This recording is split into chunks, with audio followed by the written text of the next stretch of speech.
भाई माने आउ एक हिडन लोकेशन रे पहुंची जाइछु जोठी अछि कंसार पत्थर।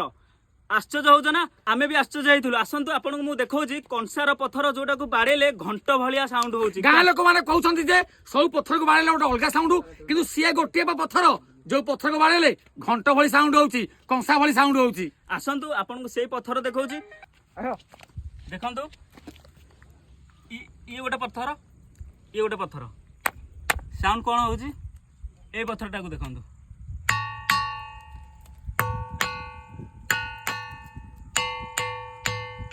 ए पत्थर तल पत्थरटा देखौछि आर ध्वनिटा आ देहरे रहउछि। आ ऊपर कोन साइंस अछि आमे तो जानिनु किंतु ये कंसार पत्थर ए गाँ लोक कहउछन्ति।